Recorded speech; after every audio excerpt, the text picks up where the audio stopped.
Now, I've been to Strangford Lough, and the langoustines are really, really special there. Now, with Rick celebrating all that's great seafood around the shores at the moment, I've been championing some of the other great ingredients that we have in this country, and something that's at its very best right now, particularly in my garden, which we've got at the moment, is sweet corn, along with some courgettes. So I thought I'd do a nice little sweet corn salsa, deep-fried courgette flowers, and a nice little onion bhaji to go with it. So first thing I'm going to do is get our sweet corn on. So that's in its raw state. What you need to do is remove the husk, and then basically cook it. This takes about sort of a good 10, 12 minutes to cook. We're going to cut it in half, straight through there, and then what I'm going to do is going to char grill it, because for our salsa, it'll work really nicely. So onto our griddle, like that, a little bit of oil, and we'll start charring the kernels as well to go with it. And then I'm going to make a nice little onion bhaji, which is sliced onions. We've got a bit of chickpea flour, some turmeric, a tiny bit of chilli, a little bit of ground coriander, and mix that together with a tiny, tiny bit of water, and then just sort of deep fat fry it to go with it. Now, I was reading a little bit about you last night. You were a little bit jack of all trades when you were younger. You studied dance when you were younger. Yeah. You studied theatre. Theatre was your big thing, wasn't it, really, when you were at university? That was your first love, was it? That's what you wanted to do? I did. I studied a master's in directing and designing for theatre after dance. Yeah, and I just always liked being... I love being on stage, but I didn't ever realise that I would be in music. Yeah. I sort of just did what felt right, and then it ended up choosing me. So where did the singing start for you? Because you were working... Singing. They keep drumming in about that. Where did the singing start for you then? Was it while you were working in a pub? Yeah, I was cleaning up glass, sweeping up glass. I worked in bars for about 8, 9 years. Yeah. And I was cleaning up some glass, singing, and then somebody heard me the first time that was and said, "Oh, I love your voice, can we do something?" Then it sort of lasted about 5 minutes, and I thought I wasn't good enough. Right. And then someone just said to me one day, "You're going to be the lead singer of my band," who hadn't heard me sing before. Right. And I just went with it, kind of thing.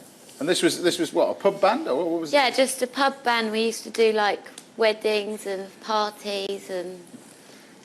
So how do you get from that to being where you are now? Because I still don't know. Sometimes it still feels like I'm doing it. because you had an amazing sort of first interview, didn't you? Did you walk out of your very first music?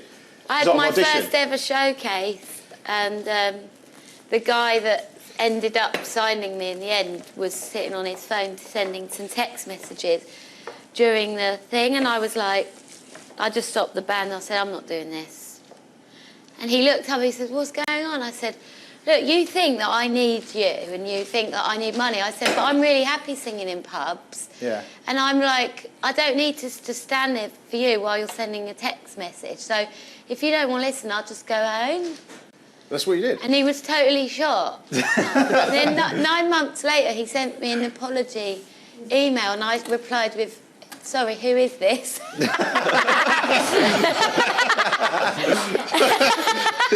And then he was like, "Ha ha, very funny. Like, please, can you come in, let me make it up to you?" And then in the end, I went in, and he was like, "You really got me." And he said, "I want to sign you."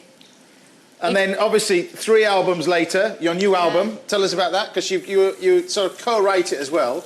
Yeah, I co-write it, and I'm really happy about it. It's called A Perfect Contradiction, and it's the most freedom that I've ever had making a record, I think. Why is that then? Is that something that the record company decided to give you, or something that you wanted?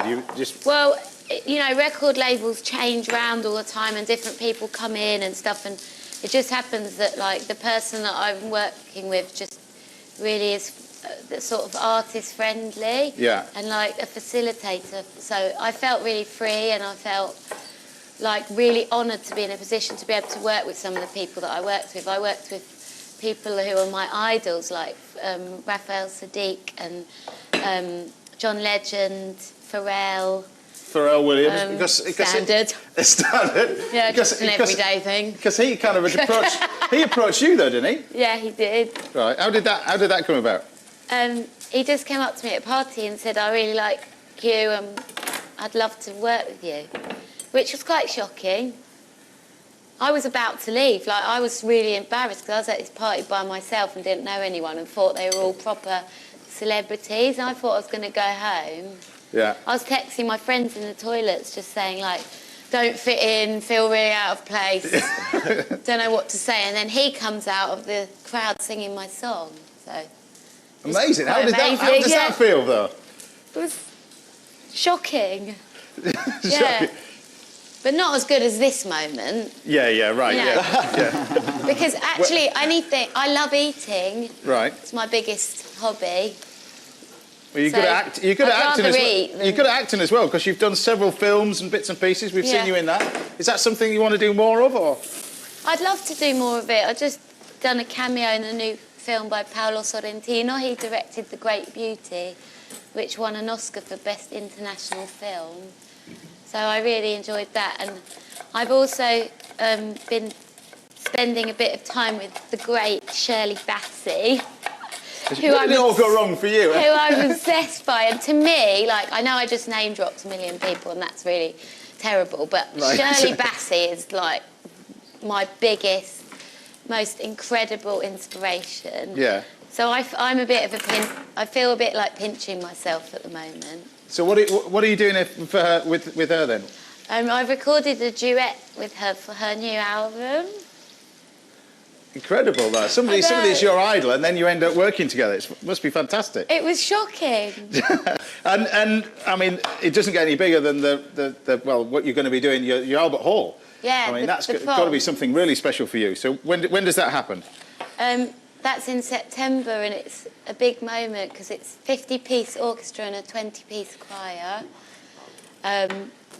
And it's going to be like a huge sound, and no one really does that anymore. Like, you know, it's people like Shirley Bassey who did it back then, but like people won't pay for it. Like, they all sort of think that music can be made out of computers now, and that you just can't possibly generate as beautiful a sound with a computer as you can with that many human beings coming together on a stage and making that sound together. I think it's the closest to heaven you can ever get on earth. And are you gonna sing your own songs, or are you gonna sing? Yeah, we've Guy Barker has rewritten my album Perfect Contradiction for his orchestra, and he's renotated it all, so it's like an orchestral arrangement version of it. And if that's not enough, that kick-fires the tour. So how long does the tour last for you? Is it UK tour, or are you going to go throughout Europe? I've got a small US tour, and then I'm going to go to Europe and Australia because I recently had my first ever ` in my career. Right. Ever. In Australia for a couple of weeks. So I'm going to tour there. And I've got my UK tour October and November, and then there'll be like, once that's done, then I'm allowed to announce another one. Wink, wink. Right. I'm not supposed to say, but between us, there is another one. Right, because it's hard to get tickets for your tour than it is to get in It's too late, this is live. Yeah, exactly. Somebody pin me down. Because the tour's sold out. The tour's sold out already, hasn't it? Yes. Yeah. And of course Do you do this sort of cooking like every day in your home? No, I just get a takeout on my way home.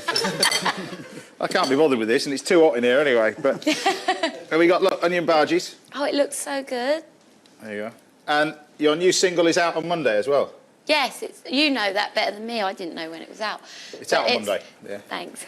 There you go. Looks amazing. It's called Trouble with My Baby. Yes, it is. And Track 4, by the way, I think is the best one on there, on the album, because I was listening to it all yesterday on the way up here. What one's that? Track 4. Anyway. A very poignantly titled song called Track 4. It's Track 4. So anybody who loves While you music. mention this, I've got to read this. So there you go.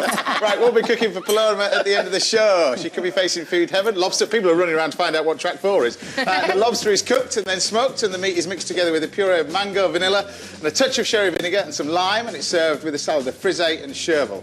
Or Paloma could be facing food hell. Apples? What's wrong with that? Apples. It's very hot. Yeah, it is. It's just come out of the fryer. The apples are stuffed with raisins, sultanas, hazelnuts and cinnamon. They're baked and served with grilled pork chop and some boulanger potatoes.